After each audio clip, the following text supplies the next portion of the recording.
Hello and welcome back to Seagull Central. Thank you so much for tuning into the channel again and clicking on this video. Today we are going to be ranking every single Brighton player from the 2024-2025 season. Any player who's played a minute for the club, come on at any point during the season, we will be ranking them from player of the season contender, very good, decent enough, poor, and then hard to say. We did this obviously back in November, after probably, about a third of the way through the season, and now the season is officially finished, officially over, and Brighton has secured an 8th place finish, 62 points. We will be going through and ranking every single player. As always, thank you so much for tuning into this video, for clicking on the video. If you've been here before, thank you so much for returning. If you haven't subscribed already, please hit the subscribe button below, and if you have, thank you so much. All of the comments, all of the subscriptions, all of the likes, it genuinely means more to me than you know. It means a lot. It means I can try and grow this channel and keep doing this channel often. So I really, really am grateful for all of your support and for all the comments that I received under my last video, having been away for so long. It really means a lot to know that there are people who are actually interested in these videos.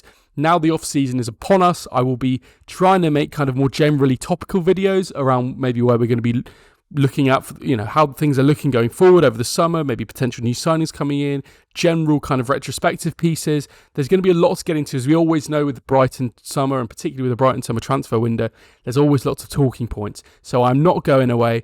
And interesting, I'm going to announce at the end of the video, I'm going to be making a little bit of a pivot on this channel to do some other things as well over the summer. So keep an eye, stay tuned to the end of the video where I'll talk about that. But without further ado, let's get straight. I don't know why I did that.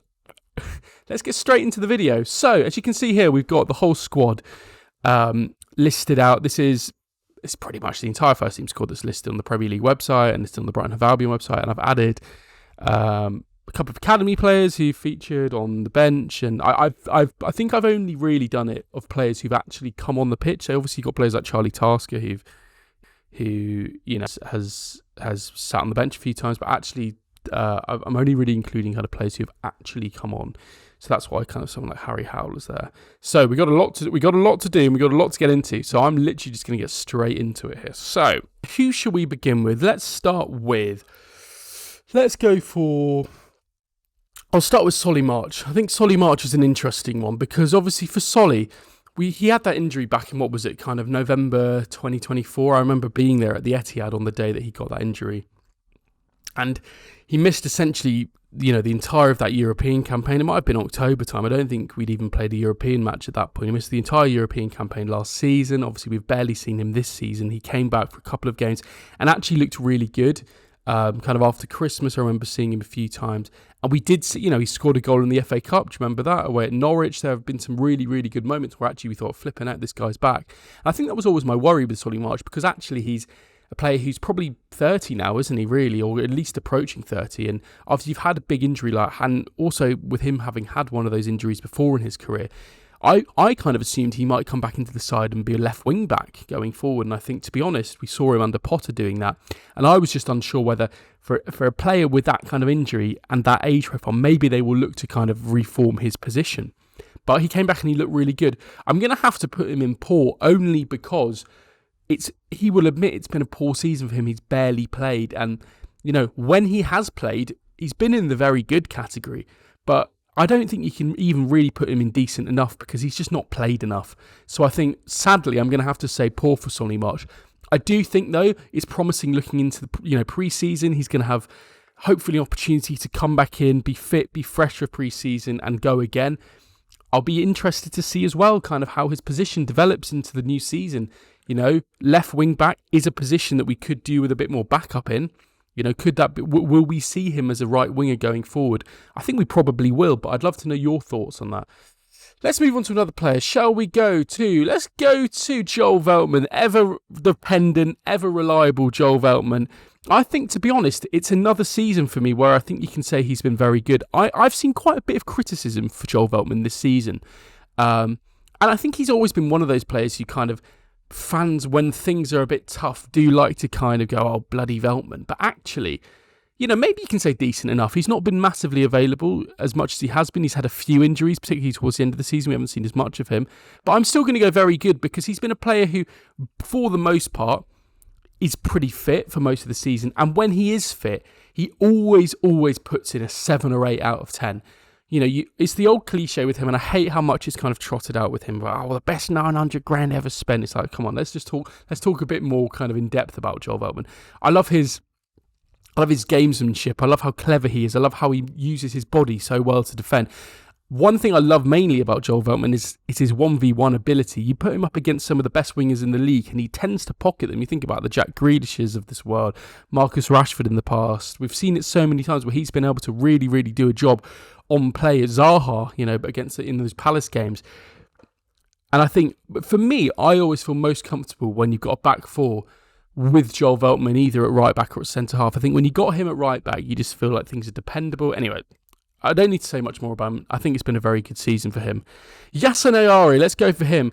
I think, to be honest, he's going to have to be another player in the very good category. We might find that there are lots of players in the very good category in this video, because ultimately it has been a very good season. Obviously, a player who we've seen out on loan. We obviously saw him make his debut a couple of seasons ago in the FA Cup, I think it was, against Liverpool, and he looked decent, he looked lively. This was under Roberto De Zerbi. He then went out on loan last season. We've seen him on loan at Coventry, and I think it was one of those things where we felt like, actually, you know, he did all right in the Championship. I don't think he pulled up any major trees or anything. And we saw him in pre-season. We had a few injuries. I think Gilmour obviously was on the cusp of going. Gross might have already left at this point. We'd obviously previously had lost Alexis McAllister, Moises Caicedo in the summer before. And it felt like, you know, having brought in Matt Tawifa, we did need a few more midfield options. Obviously, Diego Gomez wasn't going to come in until the winter. And he had an opportunity in pre-season. You'll remember it in those Japan games. He played a lot of minutes in those Japan games. And I remember coming on this channel and saying how well he'd played and how lively he looked and how he loved making runs into the boxes and how he was always looking for the ball and how he was quite good on the half turn and he had an eye for goal and all of these things. But it kind of always felt like, will he get that opportunity in the Premier League? Will we just play James Milner there? Will we just play Carlos Baleba there? Will we just play Matt Tawifa there and give him the opportunity? But what I really like is the way that Fabian Hurzeler kind of made him his man from pre-season. And I don't know whether that was something that developed throughout the season, but I think one thing you notice about Yasin Ayari is pretty much whenever he's fit, Fabian Hurzeler will play him. And I remember a few months ago, there was an instance where he left Ayari on the bench when he was fit, and Hurzeler did a big thing about how, yeah, he's so sorry to Ayari for having to do this because he loves him so much. He's a player that Hurzeler really likes. Now, if you watch him, he's always making runs into the box. That's one thing I love about Yasin Ayari. If you just do the old thing where you spend just like 5 minutes watching one player, his movement's crazy. The runs he makes are so good. One thing I think he's got better at is that physicality. It's only been his first season in the Premier League, and I think he's learning that ability to kind of hold on to the ball, how to brush players off a little bit better. But we see him have that eye for goal. Obviously, you think about the Liverpool game and how brilliant that goal was. There have been other games where he's, you know, scored fantastic goals. And I think for him, you've got to say it's been a very, very good first season. There have been moments where I've watched him and thought, God, we need a bit more oomph in the midfield. But I think, to be honest, that is the sign of a young player and one who's learning. And if we can keep someone like Baleba, who knows what him and Ayari can do next season when you've got other players like Hinshelwood, Gomez. Like, the midfield is very, very stacked at the moment. It's looking very positive.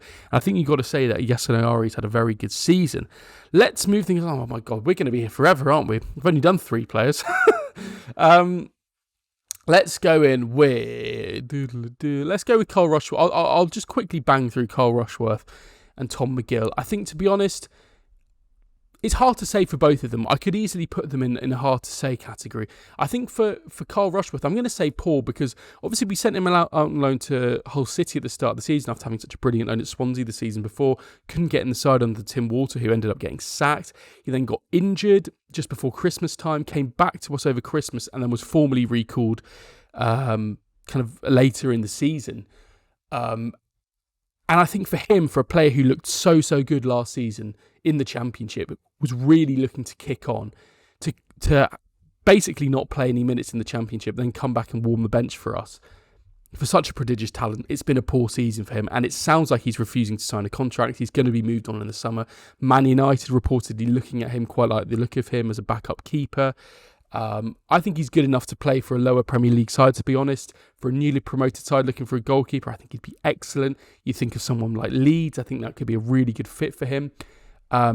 And with him refusing to sign a contract, I think it's a shame because we've got so many good goalkeepers at the club. Bart Verbruggen, James Beadle, Jason Steele, lots of good young goalkeepers that I think the production line for him is difficult, as it is with Tom McGill. Interesting for Tom McGill, he signed a new contract at Brighton only a few weeks ago, essentially agreeing now as a 25-year-old to be the number 2 or number 3 choice for the next few years. He's got a contract for 2 more years.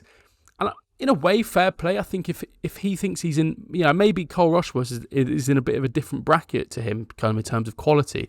And Tom McGill thinks if I can be a backup keeper for a Premier League side, that's not a bad career. And I suppose it's not. But for him, I think you've got to say it's hard to say. We've really not seen enough of him. He went out on loan to MK Dons, played 25 games for them in the first half of the season, got recalled just at the end of the January transfer window. Sounds like he had quite a good first half of the season, but I think we've got to really say hard to say. I've put him down twice here accidentally. I've got 2 different photos of him, but we'll put both of the Tom McGills in the hard to say category. I'd love to know what you think. Where do you view this goalkeeper situation going forward? Is it something where we need to start? We're going to need to move a few of them on, aren't we? And how will things look next season? Does James Beadle get into the kind of first team squad next season, or will he go out on loan again? I'd love to know your thoughts. Let's move on. Right, let's go with Pervis Estupiñán. Yeah, it's been an interesting season for Pervis, I think, to be honest, because really for Pervis, he's had 2 very, very good seasons. That first season, I think nothing will top that. Unless next season he's absolutely unbelievable. No, none of the seasons since for him has topped that. That first season when we achieved Europe, he was brilliant. Him and Mitoma on that left-hand side. Last season he struggled obviously a bit more with injury. We saw him come and go in and out of the side a bit. I remember he came on was it Ajax back from injury, then got injured again pretty much straight away. This season we have seen him played with injuries a little bit.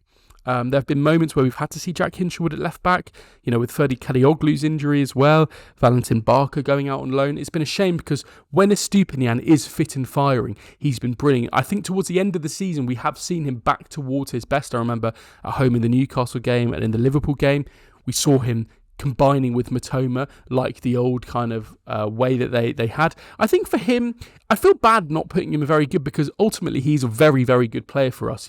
If you look over the last 3 years, he has always been a 7 or 8. He's been one of our best players.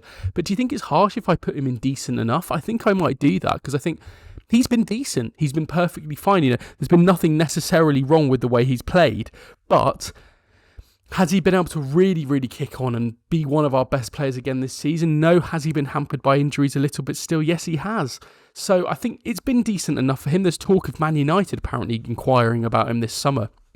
I think that will be really interesting to see where he goes. Will he remain at Brighton? What is he now? Probably 27 years old, coming into the kind of prime years of his career as a defender. Maybe has a few more years under his belt than the average player. Does he maybe do one more season at Brighton? It's about whether he gets that big move. I think for Pervis, it's interesting. Will he get that big move? Because there are lots of clubs, Liverpool looking at for a left back at the moment, but they're going down a different route, maybe a slightly younger player, someone Milos Kerkez. Estupiñán not really getting a look in there. And is he going to be a player who his ceiling maybe will be Brighton, then he'll go abroad? Or will he get that kind of quote-unquote big move? Now, obviously, Man United, in terms of the playing, the quality of their play at the moment isn't a big move for him. But, of course, moving to Man United for him would be huge. I'd be interested to see, does he stick, does he twist with us? And where does his career kind of go with us? Does he end up moving on for bigger and better things? Or will he stay as a Brighton player? I'll be interested to know your thoughts. Let's move things on. Let's go to Danny Welbeck. Danny Welbeck. Now, there was a moment, I think in the first video, I put him in a player of the season contender. And to be honest, I think we can still put him there again. I'm going to put him there now because I think you think about the season he had. It's another season, 5 years after joining the club pretty much. 4.5 years after joining the club.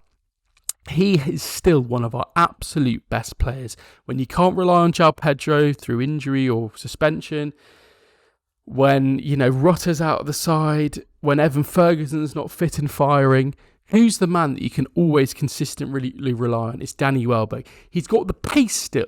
Oh, sorry, he doesn't I'm going to take that back. I meant to say power. He's got the power still. He's got the touch still. He's got the ability to move and duck and weave his body. The way he holds up play. The way he can, and it's not a pace thing, but the way he can still kind of run in beyond. He can create space for others. He's not a donkey up top who you just have to kind of lump the ball up to and see what can happen. He's still got that ability to drag players out of position. The role he has in kind of complementing a João Pedro or a Rutter. I remember seeing him and Rutter playing together. I think it was in the Spurs game. Absolutely at home back in October. Absolutely brilliant. And this, 5 years on, at the age of, what is it, probably 34 now, 33, 34 for Danny Welbeck. What a player. What a player. And I think he maybe came third or fourth in the official player of the season rankings. But I'm going to put him in a player of the season contender because he's been in the kind of top 3 to 5 players in this squad this season. The impact he's still having, and that if you were guaranteed the quality he'd have this season, and he said to me, next season if he maintains that quality, if I can guarantee he will maintain that quality, would you be happy him playing every single game? I'd say, you know what, I probably would, because he's absolutely, what he offers is excellent.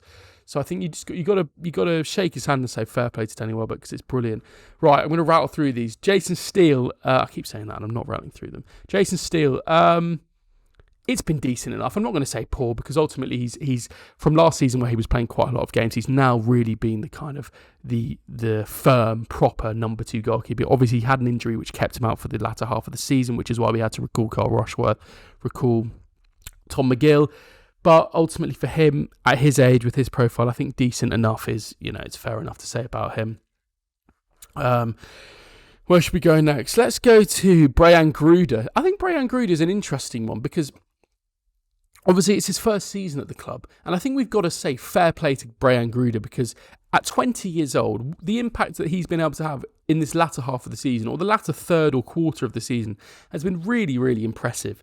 A player who, when he came in, I think we all thought, God, he's brilliant. He's got the touch. He's got the movement. He's got the ability. He'd probably be the best player on the pitch if you were playing a 5-a-side game. You can imagine what he'd be like in training.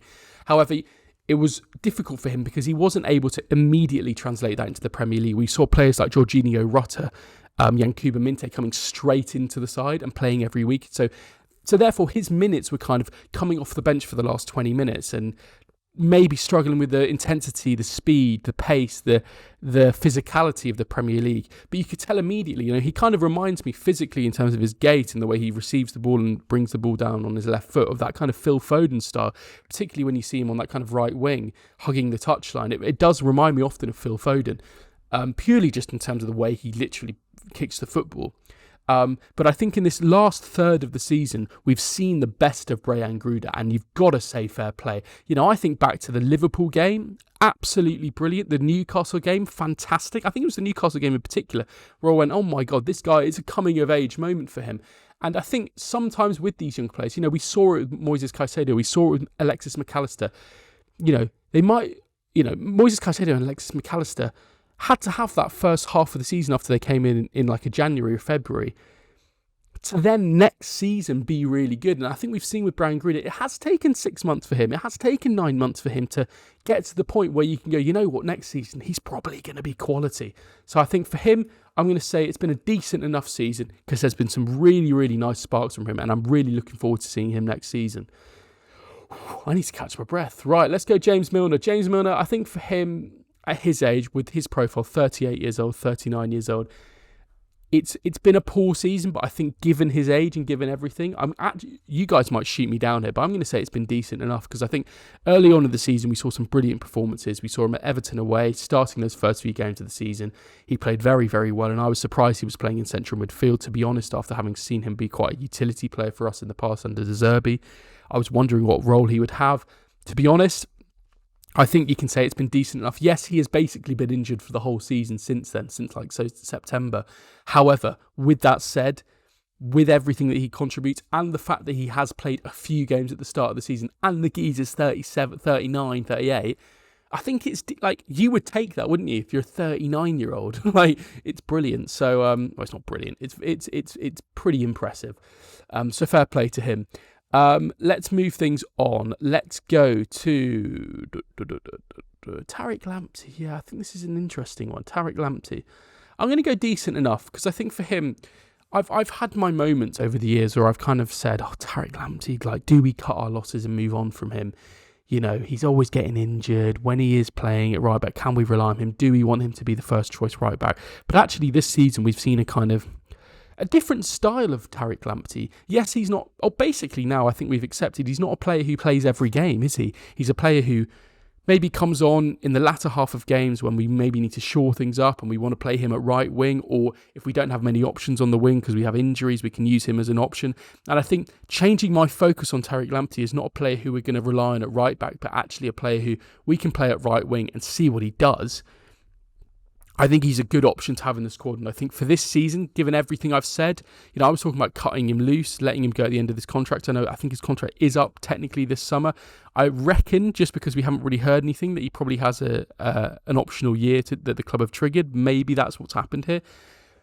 But equally, I think if we were to let him go for free, I think it would probably be the right time for him and for us as we try and kind of improve that defence a little bit more. I think he's had a decent season, a fair enough season. For a player who in the past I've criticised for maybe being a bit of a one-trick pony and kind of having pace and then kind of just getting injured. I think I've had to eat a little bit of humble pie on him because I think we've seen quite, you know, some pretty impressive performances from him this season. I've got a lot of respect for Lamptey as a player, as a person, for what he's done for the club, and I think it's been decent enough. If he moves on now, I think we'd all, you know, say fantastic, you know, great stint at Brighton, thank you very much, and good luck to you for the future. So I'm going to say decent enough. I'd love to know what you think, because I think lots of people feel a lot of affection towards Lamptey, and I've said it before, kind of my views on Lamptey. I think I always just kind of think he's all right, but we kind of maybe should just move on from him. I think often people maybe have a bit more of an attachment to him. I don't know. I'd love to know your thoughts. Right, let's go Mats Wiefer. I think when I did this last time, I said poor, or I think at this point, I hadn't called it poor. I'd called it something like, you know, tough start or something. And I'd put him in tough start because he had one, hadn't he? You know, you think back to the start of the season. I remember seeing him in a few games. I think, again, it was that Everton game where he played and he actually looked quite decent. But then after that, he looked like a player who was quite nervous. He was a player who almost wasn't looking for the ball, showing for the ball, calling for the ball. A player who, whenever he had the ball, looked a bit jittery and looked like he wanted to get it out of his feet, get it away from him as quick as he can. In the last kind of 2 months, 3 months of the season, the last third of the season, we've seen a much, much, much more confident looking Mats Wiefer. You know, I remember seeing him on Brighton Beach over Christmas. I was walking along the Hove seafront just by Rockwater, and it was between that kind of Christmas and New Year period, you know, something like the 27th, 28th, 29th. And he was walking along the seafront with his whole family, and, you know, he's not, you know, he's a similar age to me, and I noticed him because he was absolutely massive and his brother was absolutely massive, and they all just looked quite fit and kind of well put together, and so they were all quite striking, the whole family. Like the mum and dad were there as well, and they were walking on the seafront, and it just kind of struck me at that point. I thought, you know what, it must actually be really tough. Like, he's moved over here as a 24-year-old to a different country in a new league. You know, he probably doesn't really know anyone, maybe doesn't have a partner, who knows, and he might be living alone, and actually, like, this is him at Christmas, just like with his family have come over and he's spending quality time with his family, and like that would be what I'd do if I'd moved to like Amsterdam, like, and you kind of forget there's a person there a little bit sometimes. And I think I began to feel quite sorry for him, you know, not in a massively deep way, but I was just a bit like, yeah, actually must be pretty tough for him.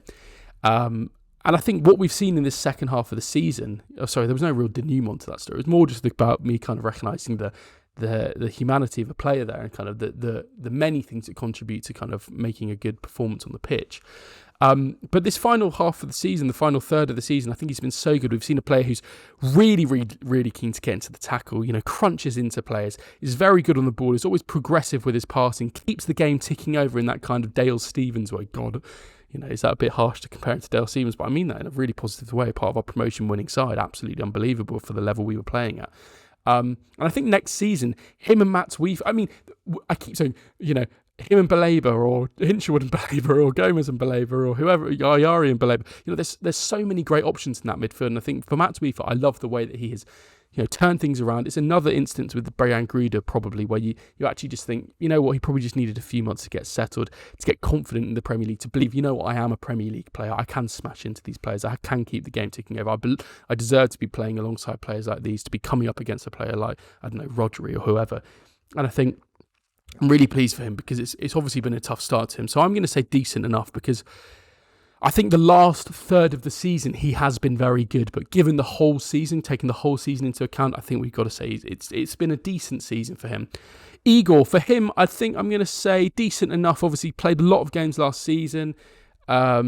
In his first season, we had Europe, we had the FA Cup, we had lots of games. De Zerbi was making a lot of changes in his defence. This season, we've seen him at times a little bit more. Him and Van Hecke playing a lot together in swathes of matches where Lewis Dunk's either been injured or out of form. And I think he's been pretty good. I think there've been games where I've gone, you're very good, but ultimately I think we've got to say decent enough. We're bringing in Olivier Biscagli. There's that Coppola guy who's coming in as well. Maybe his playing time might be limited next season. It will be interesting to see. I think he's been a very good player for Brighton, a very solid player. And I think for this season, you've got to say it's decent enough. Bart Verbruggen, let's go Bart Verbruggen. I'm actually going to say very good because I think he gets a bit of an unfair rap. And I think for his first proper season as the number one in a Premier League side, I think you've got to say it's very good. There have been moments where he is mistake prone. Playing out from the back maybe isn't his massive strength. And, there's been a lot of criticism towards him at times this season. And I think, you know what, maybe that is fair enough. Maybe it's not. And there have been moments where you think, God, come on, mate. But it's never been like a kind of Rob Sanchez moment for me. I don't think he's making howlers quite like that. I think what we're seeing is a 22-year-old goalkeeper who is in and out of form. And actually, some of the saves you see him make, some of the shot stopping that you see him do is so impressive. And I think this season, for a player who is coming in as a number one, I think I'm going to say it's been very, very good. Because, fair play. Listen, fair play. So, I'm going to say very good for Bart Verbruggen. Let's go. Jorginho Rutter. For me, Jorginho Rutter, easy as pie. We're going to say a player of the season contender. You think about him coming in at the start of the season, £40 million, the big price tag on him, the Leeds fans' adoration behind him. And literally from minute one, he has been an unbelievable player for us. It's been a shame that towards the latter half of the season, the final quarter of the season, he's been injured for a while. You remember him coming off in that game. It was so disappointing. I think it was the FA Cup game against Forest, was it?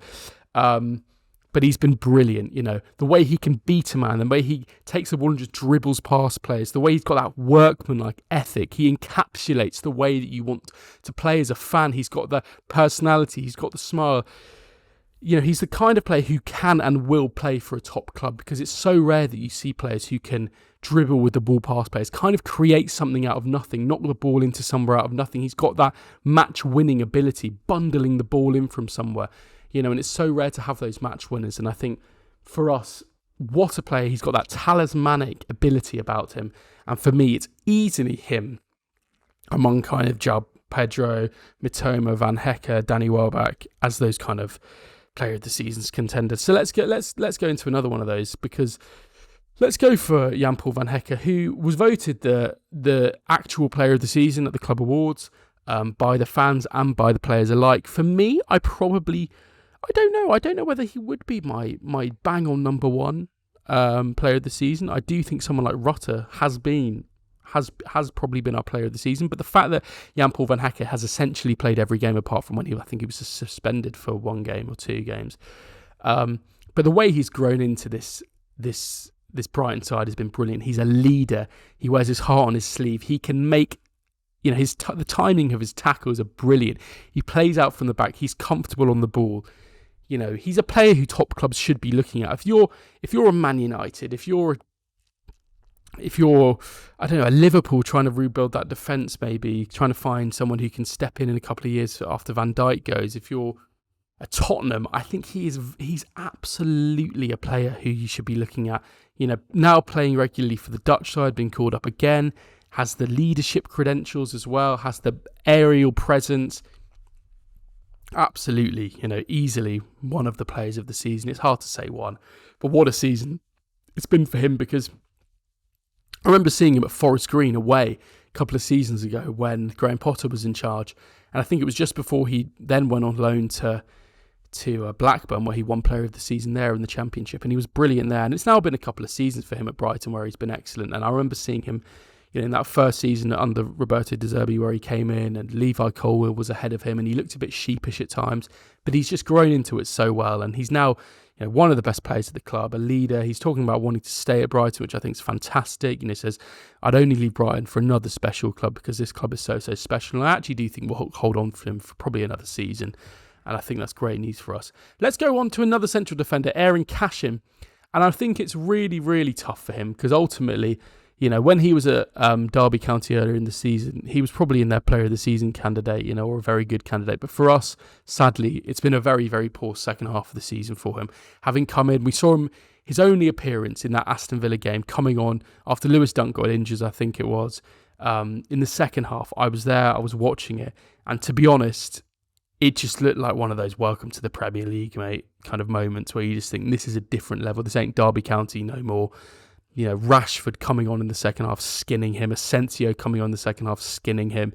I remember there was a moment where he's on the kind of left-hand touchline, right by the West Stand, and he kind of went really tight and close to must have been Rashford, who just turned him, and he's not played a minute since then. And I think it must be really tough for him because that smacks to me of the fact that maybe Fabian Hurzeler just simply doesn't rate him. Whatever he's potentially seen in training just hasn't lived up to the standard. And it's a real, real shame for him because he was a player who Brighton have scouted for a while, who've tracked for a while, who, according to the statistics, is everything that Brighton want in a player. But I think when you do just look at him, and it's hard for me to comment because I've only seen him in like one half of a game, but he did just, he won his header, to be fair to him. There are a few headers in that match against Villa where he leapt up and surprisingly he won it. And I remember some Derby County fans saying that actually surprisingly good in the air for a short guy. But it just like he was off the pace a little bit. So I would imagine with Brighton bringing in a couple of centre-halves this summer in Buscagli confirmed and looking like they're going to try and get another one, Coppola, whoever else. Surely with like Igor, Webster, Dung, Van Hecke, is he going to be limited in his options? Are we going to be seeing him going out on loan next season? I think we probably are. And I think for him, he can say he's a Premier League player now, which I think, fair play in that sense. But it's been a bit of a hellish move for him, and I do feel sorry for him. Let's move on. Let's go. The skipper, Lewis Dunk. Let's go with him. I'm going to say it's been decent enough for Lewis Dunk because we're so used to these really, really high standards for Lewis Dunk. And I think ever since really the year that we qualified for Europe, that was the last time I think we saw the very, very, very height of Lewis Dunk's ability. I think last season we saw him struggle a little bit as well, and I think this season we've seen him struggle again, but also with injuries as well. You can still see he's got that quality, and I think there have been moments where he's either been out injured or we've kind of dropped him, and we've had other players come in, we've gone, just don't get back in, he's lost it. But actually, when you do see him play, you can see a player who reads the game so well, who's still got the touch, still got the awareness around him, who has that kind of aura of a brilliant centre-back. But I think he has just got that kind of element of sharpness, and I think probably next season he'll be a player who starts on the bench going forward. And I think it's natural, he's a player now who's 34 years old or so, 33, 34 years old. And it's probably about right, bringing in a player like Buscagli with the leadership qualities. He seems like he's very similar to Lewis Dunk in the style and the way he plays. But at kind of 28 years old, it seems like a very good move. So for Lewis Dunk this season, he's been decent enough. He struggled with injuries, but I think you've got to say, what a servant, what a player. He's still going to have a role to play. Absolutely still going to have a role to play. And I don't just mean one of those, he's still going to have a role to play in the same way like Milner does. He actually will have a role to play on the pitch next season, and a big one at that. So, but for him this season, it's been decent enough. Let's move on to Diego Gomez. Diego Gomez, I'm going to say very good, because ever since we've seen him come in the January transfer window, we all knew he was going to come in. He played his first game in, I think it was February, was it maybe, or January? I remember seeing him against Brentford, I think it was, or was it Villa or someone, where he just looked really, really good. He's come in and pretty much straight away hit the ground running. I think he had a couple of games to get used to things coming off as a sub. But I remember seeing him at the Amex. It was an evening game, and he looked really, really assured. And we've obviously seen him score that unbelievable goal at Tottenham.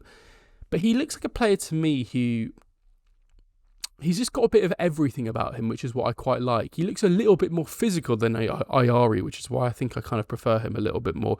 He looks a bit more technically, he looks very technically gifted. He's got a lovely touch. He can pass the ball brilliantly. He ping the ball so easily out of his feet.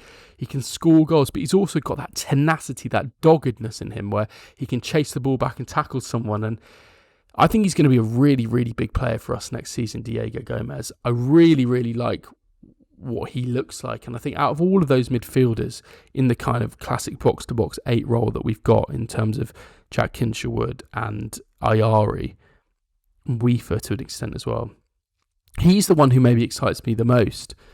So yeah, great season. I'm looking forward to seeing what he can do next season, because I think he's going to have a big role to play. Speaking of, let's go to Jack Hinshelwood. I'm going to say he's also had a very good season. Mr. Reliable, Mr. Dependable, Mr. Versatile. You know, I'm not a betting man. I don't bet. I never really have bet. It's not really my thing. But probably like once a season I put a bet on. And my one that I put on after the Tottenham game, when he scored those 2 goals, was I found Jack Hinshelwood to make the 2026 England squad next summer. Now, I told some people about this who weren't Brighton fans, and they all you all laughed at me. They all laughed at me about it. But my thinking was this, right?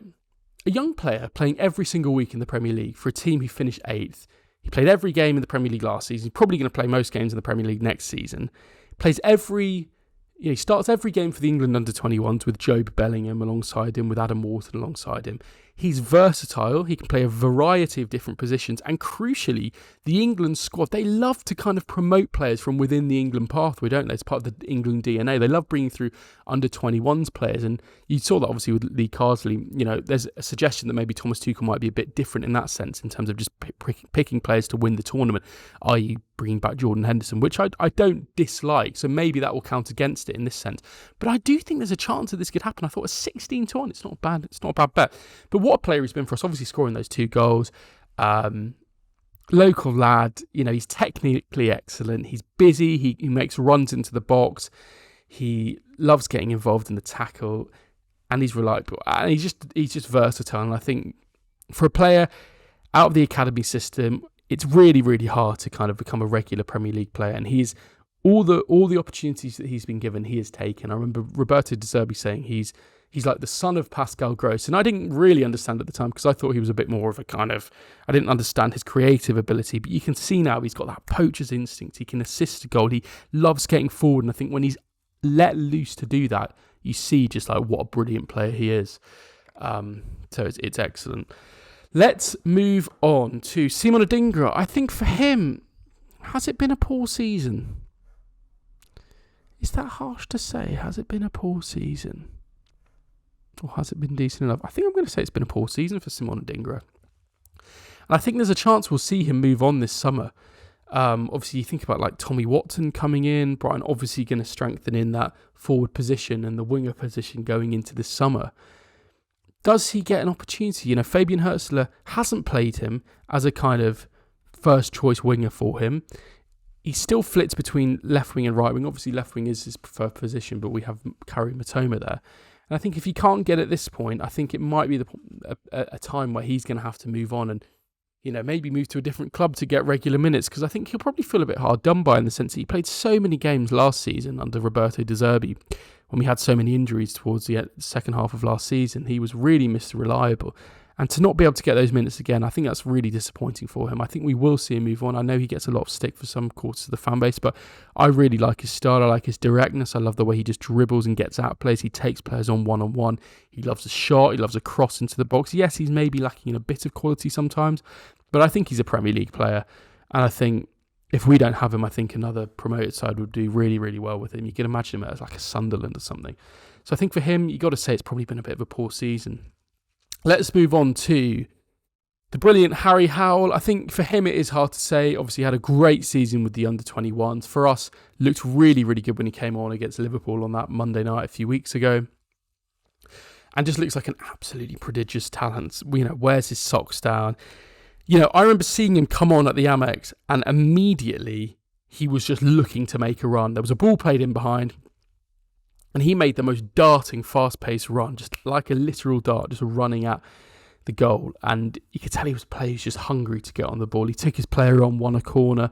He looks really lively and sharp. I'd love to see him next season. I would imagine it's more likely we're going to see him go out on loan, but it's hard to really comment on him. But since he's played the game, I included him, and I thought he did very, very well in that game. In the one game I did see him, I thought he was very, very good. But overall, it's hard to really make a comment about him.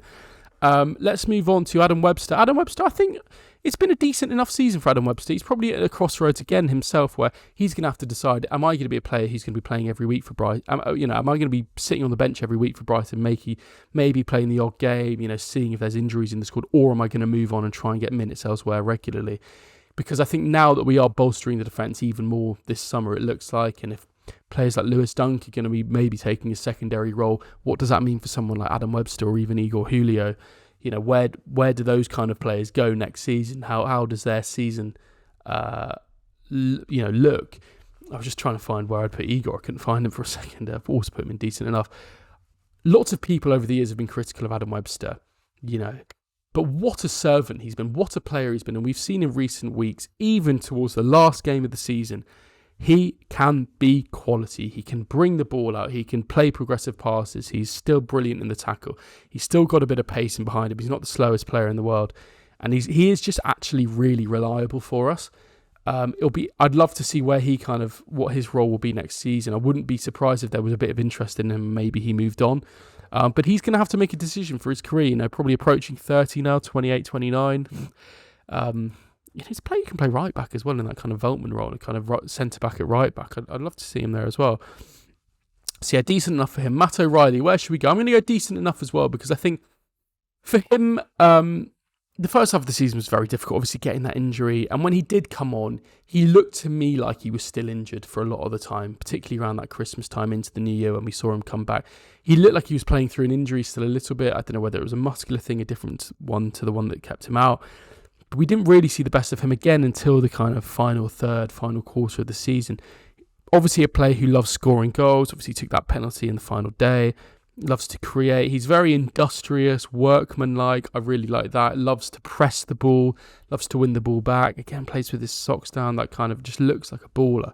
And I think next season we're going to see the best of Matt O'Reilly. We've seen it towards the end of the season, the impact he can have, and obviously at Celtic, that goal-scoring ability. But I'm going to put him in decent enough because I think there's still a lot more to come, and I think he would probably admit there's more to come from him. But it's been tough for him, and he'll be the first to admit it. But in terms of the first season in the Premier League, it's not bad, is it really? Let's go to Ferdi Kadioglu. I think it's hard to say really with him because we've barely seen him, but for a first season in the Premier League, I think he would admit it's been pretty poor, hasn't it? He obviously got that injury, this toe injury, which has been bugging him, consistently. It seemed like it's something that he was playing through for a bit, and then he obviously had to go and get surgery on it. We didn't see much of him after he signed. We saw a little bit of him. We obviously saw him at Anfield where he scored that goal. He looked like a player who was absolutely quality. I remember thinking at Anfield, obviously he scored, but he looked like a player who would be so useful to us at right back or left back. And perhaps, next season when he does come back fit, he will be a massive, massive option for us because he's a player who can score goals. He's a player who can get up and down. But I think for this season, the fact that we've just not seen him and the fact that we spent, so much money on him, he's got to be massively disappointed with that because, ultimately it's not good enough. And it's a poor season for him. I'd love to know whether you disagree. Am I being too harsh there? Let me know. Now let's go into the final four. Final four players who really have all had very, very good seasons. Let's start with Yankuba Minteh. I'm going to say, is it very good or is it player of the season contender? I'm going to say very good. The first half of the season, I would say he was a player of the season contender for me. The way he came into that side immediately and had an impact, wanting to take players on, dribble with the ball, score goals, that ability to just knock the ball in, shoot, bang, goal so quickly. He's really, really sharp. For a player who's only 19 years old, the sharpness he shows is fantastic. And the way that, so many young players are quite wasteful with their chances or don't make the right decisions. I think he often makes the way he can just get the ball, dribble at someone and score a goal is so impressive. And I think that's what makes me feel he really is quite a generational talent for a winger because so often with young wingers, you have to kind of nurture them, develop them, give them time. He was able to come in immediately, but struggled with a couple of injuries. Obviously kind of didn't play every game towards the end of the season. Obviously we then saw him come back in the side right towards the end of the season. I think I'm going to say very good. It's been a really, really, really, really, really, really good first season for him. Is he quite player of the season candidate? He probably was at one point. Maybe he's slightly dropped away from that. But such an impressive start to the season. I've seen there's a bit of interest in him. I saw again from Man United. Whether that's all paper talk or not, we'll have to see. But he's going to be a huge asset to us next season. Let's go João Pedro. Where should we go with João Pedro? There was a moment where I was saying player of the season contender for João Pedro, and I think I'm going to leave him there because I think you've got to. I think for me, I do want to say a few things about the João Pedro situation. I think lots of people have been very, very quick to jump on João Pedro. Lots of people dislike the fact that he does the old geeing the fans up. They think he's got a real attitude problem. Clearly, this thing with Jan Paul van Hecke is an issue, and the club have clearly kind of drawn their line in the sand at that around team culture and club culture, and I respect that. But I do think from the fan base, he gets a bit of undue stick in terms of overplaying the extent to I think they make out he's more of a diva than he is. What a talisman he's been for us this season. What a talent. And it's easy to forget that. He has been the guy at times this season. And to be honest, I don't mind that. I think sometimes at the Amex, players doing that is bloody well needed. And I think he's got personality, he's got aura, he's got unbelievable ability, he's got poacher's instinct. And this Jan Paul van Hecke thing, I think I might make a video about it myself in terms of what I would do and where I would go. I'd love to know whether the club have made a decision about him, about whether they're just going to cut ties in the same way they have done with previous players in the past. But I don't know whether I'm missing something. Maybe let me know in the comments if you think I'm just completely missing something. But I think the extent to which he has an attitude problem is slightly overplayed. I think the fans are very, very quick to jump on him. For a player who's done so much for us, I don't mind a bit of personality sometimes. That's my honest view. And for me, he has been a player of the season candidate. That's a fact for me. Right, the final two. Carlos Baleba, player of the season candidate. Absolutely unbelievable. We obviously saw it last season under Roberto De Zerbi, his first season in the Premier League, but we've seen it this season. He has become the guy for Brighton. Able to win every single ball, win every single header, dribble up the pitch, drive us into, gaining more territory. He can hold the ball like his foot is a literal magnet, the way he can move around. He's a combination of Bissouma, Caicedo, both of those players together. The dribbling, the ball carrying ability of Bissouma with the tackling and the interceptions of someone like Caicedo.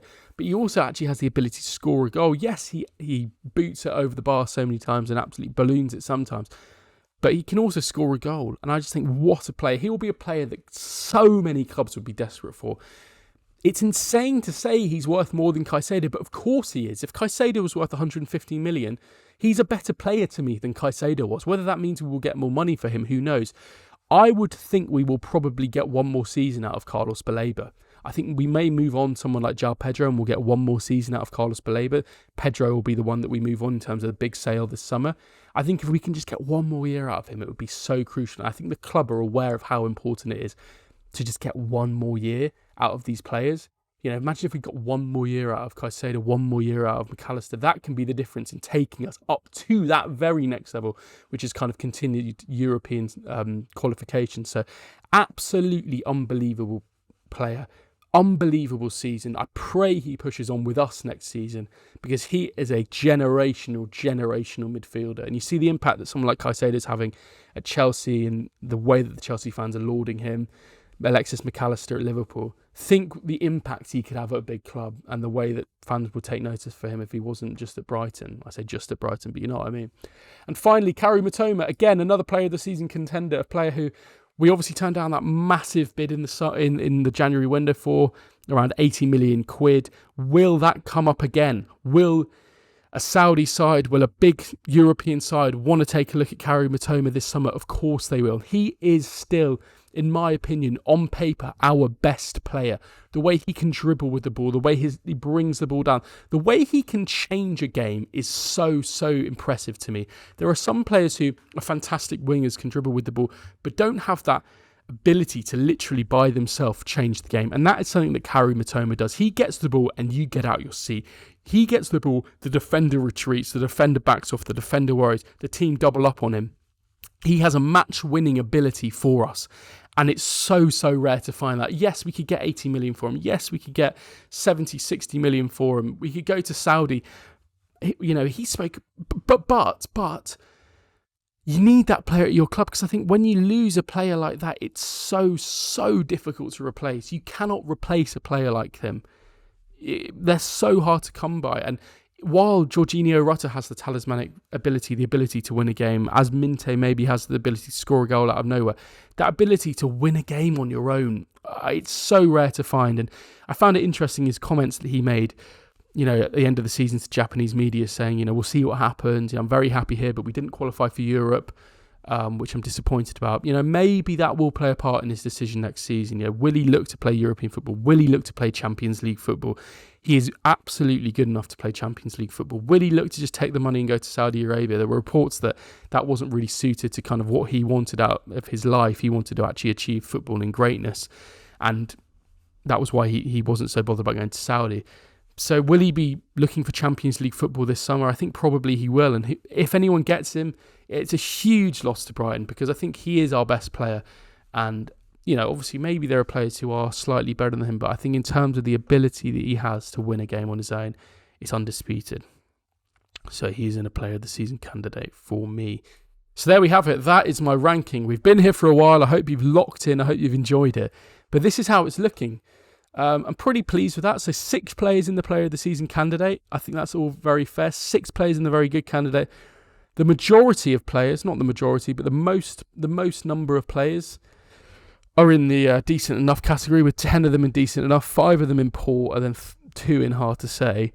I think that probably about sums up our season. If you kind of look at that as a block and go, the vast majority of players are in the top half of ranking things. There's a good amount in player of the season. There's a good amount in very good, but the highest amount of people are in decent enough. I'd say overall, considering we've had really highs, real lows, and ultimately finishing above average in where I expected, a very, very respectable, very impressive season for a transitionary season. That about sums it up, doesn't it, really? And I think overall it's a season that we can really build on. This summer's going to be huge, isn't it? How can we add to that? How can we bring in maybe a few more defensive options to kind of really bolster that side that sometimes looked a bit weak in terms of injuries and suspensions? How can we buy players that will suit this Fabian, prime hurzeler ball? I think will be interesting. Can we bring a few more leaders in? And can we keep some crucial players? Can we maybe only let 1, maybe 2 players go? Because I think that's going to be the key. At what point do you say no and just keep on to your players? Because that's when you can take the next level with good recruitment and with the players that you brought last season actually coming to into kind of a really kind of ripe era. So it's going to be, I think next season I'm feeling really positive about it. Let me know what you think. Do you disagree with any of my picks there? Have I been unfair? Have I been too harsh on some players? Do you think I've not been hard enough on some players, putting someone like Milner in decent enough? Is that ridiculous from me? Let me know. I'd love to know your thoughts. In the comment, give me your own rankings for every single Brighton player. I'd love to know your thoughts. As always, it's so, so good to be back. It's so good to read your comments. I appreciate it so much. If you haven't already, please subscribe to the channel. Drop a comment below. Leave a like on the video. It means more to me than you know. I will see you very, very soon for another video. And in the meantime, up the Albion.